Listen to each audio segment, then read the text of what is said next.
Hi everybody, and welcome to this watercolor tutorial.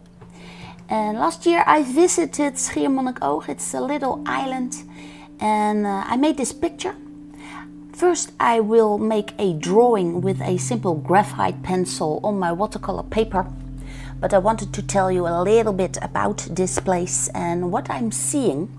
Now here you see your horizon, of course, and because it's low tide, the sea is just visible. I will pick up the horizon line a little bit. I will place it up a little bit higher. So in this case it's very near to the bottom plates of that pavilion. And what you also see is the pole with all the name plates on them for places in the world. I thought that was so lovely, and you can see the perspective lines within those plates. And what you also see here in the bottom, that is a shadow casted upon the beach itself. I will place that a little bit more to the left and a little bit more up on the beach itself, because I thought that was a very nice detail, and it brings me a lot of depth in perspective for my setup sketch. And you can see it here. I've done it all with the graphite pencil, and what you see here is the Faber-Castell brush pen. And you can use that for the first shadows if you want. I wanted to demonstrate this to you because the Faber-Castell pit is water resistant, so it will stay there, and that can help you if you are still a little bit kind of a beginner watercolor painter. But of course you can also choose to simply start with your simple brushes and watercolor paint. But I thought it would be nice to demonstrate, and what I'm looking for in this case is or are the darkest shadows that I really want to have in my painting, and they will stick there. I'm kind of gluing the pigments of the graphite onto the watercolor paper. And well, that's helpful, I think. I will speed it up a little bit here. And the actual painting costed me 1 hour and 45 minutes in total. And of course, when you have a lot of detail in a painting, then you really need to get started with a graphite sketch. Well, let's continue with the watercolor paint in this case. And when you are watercoloring a landscape or a seascape like this, it is very smart to work your way from the back to the front. So first, what I do is I paint in the sky, and I make sure that I go around the pole with all the nameplates on them. So that stays for last. And for the rest, I simply put my sky in as good as I can, and not touching the details. And as I said, you can find this lovely painting along with the reference pictures and the complete setup sketch on my Patreon page, should you be interested. So here I am, still working my way around the whole area, which is sky, and that's a big area. And I love the way that the pigments are well, soaking into the paper, and it's lovely. It's especially why I chose this medium for this beautiful landscape, because the colors are so bright with the watercolor paint. And well, this is all about the sea, of course, and the sunny day, so watercolor is a perfect choice for these kinds of landscapes. And as you can see, I'm still drawing around very carefully around the pole and around the flag, and especially also the beach house itself, of course. So I make sure that it looks like the sky is moving behind the objects in the most natural way as I can possibly paint. I've also chosen to put in a little cloud. It's not in the reference picture, the cloud is not, but I thought it would bring my painting a little more dynamic. And in the Netherlands we often have clouds, beautiful clouds. So I decided to put one in to make the composition a little bit more interesting to look at. So this is the underneath of the clouds, and of course when it is a sunny day, the lower part of the cloud gets some shadow within himself. So that is why, and then I pick up the darkest pigments so that it is not a rainy cloud but just a sunny cloud there in the sky. And I think it's, well, this is quite okay. So now it's time to make some color for the beach itself. I'm choosing a little bit of Naples yellow, then a little bit of Pines gray, and simply mix that up and see what that does for me. So let's put that in. And also the area beach is quite big, just like the sky.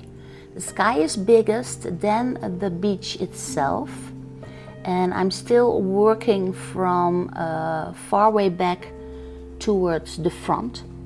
And as you can see, I've drawn in a lot of bicycles because the people here can bicycle up on the beach and then just park their bicycle there and then go upstairs and have a little beer or wine or soda or whatever you want, or some grab a bite to eat. And here for the far distance I'm putting in a little bit more water, and then I take a paper towel and I simply pick up the pigments a little bit. So now I get some differences in coloration in the sand, so that well, this also makes the drawing a little bit more, or painting I should say, a little bit more interesting to look at. And this is my Da Vinci rigger.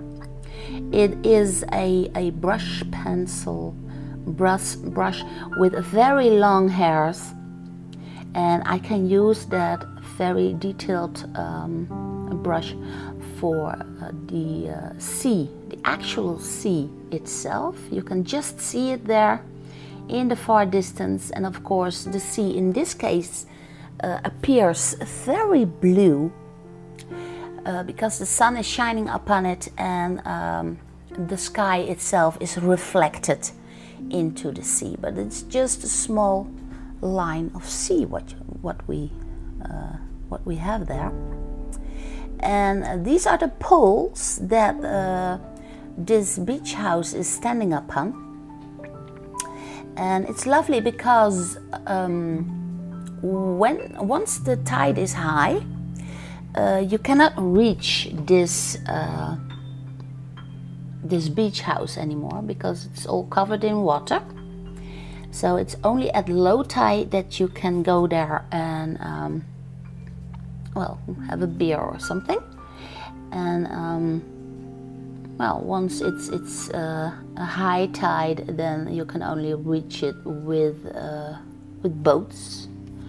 So well, it's just amazing because there's a lot of shadow underneath the beach house, and well, there are little pieces of water that always stay there a little bit underneath that little, well, it's not really little, you know, it's like a restaurant, but it's well, it's quite big, but not too big. It's just lovely. It's so very Dutch. And this beach house itself is painted in the color, well, it's in between the yellow and the ochre.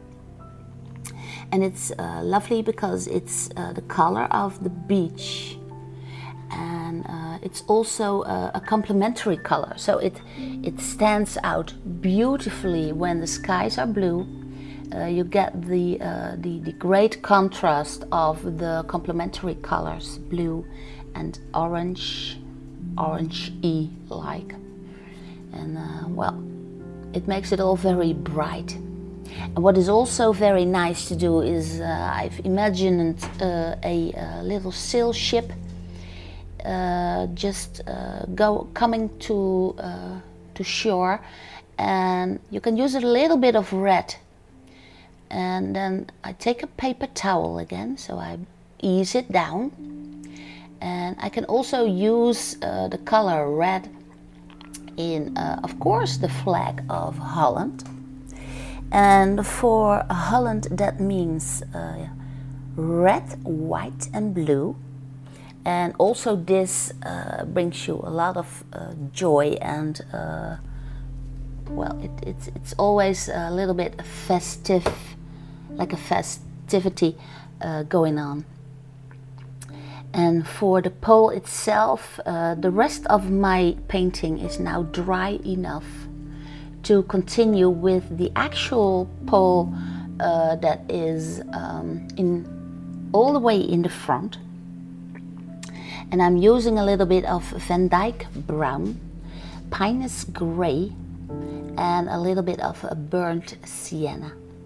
And then I can put in the right side of the wooden pole, and all the little signs with the city names on them are made of driftwood, and they've very playfully attached those driftwood signs with all kinds of names. There is the name Bonaire, there is the place Zwolle, but there's also activities and the sandbank and where to go kiting, and so everything is on there.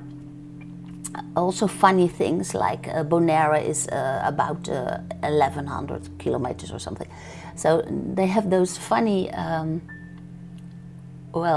facts on them, and I thought that was so nice to actually start painting. And as you can see, the first sign, the top sign, I cannot read it at all, but that's the primary color red. Then the second one is the primary color yellow, and the third one is the primary color blue. And this is well, it's a little bit of a coincidence, but I also explicitly use it to make a point within this within this painting, within this watercolor painting, to point out the three primary colors. Now, some of the driftwood signs are completely in shadow, and the three on top are completely in the sun. And this one here that says Zwolle also is completely in the sun, and the sunny signs can be painted with brighter colors than the signs that are in the shadow. So this is how I work my way around that that wooden pole, which stands all crooked in the sand.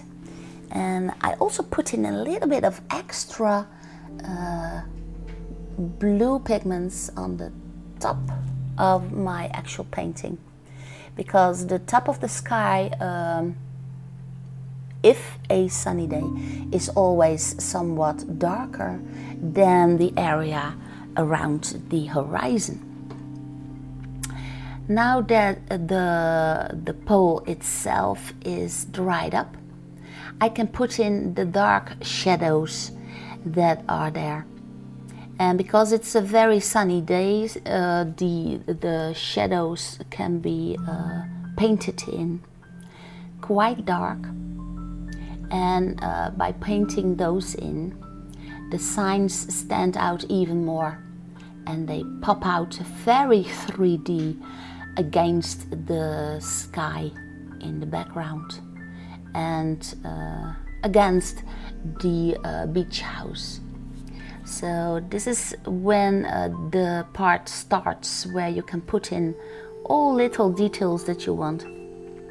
And I really love to see how the bicycles are standing there on the sand, and I want to put in the extra dark shadows to bring in a little bit extra more contrast. I do it here also with the bicycles, and I really love those stairs going up, so I put in extra contrast here so that that staircase pops out even more. And well, that is you can continue as long as you want with the fine detail, but I think this is quite amazing, and this is quite how I remembered that day on the beach. So this is it. The name is Pavilion Paal 3 on the island of Schiermonnikoog in the Netherlands. So if you ever come to the Netherlands, please pay a visit there, and maybe you can draw on the beach a little bit. So maybe I will see you on my Patreon page if you want to see more. But of course, I hope to see you again in my next tutorial. Thank you for watching, and take care.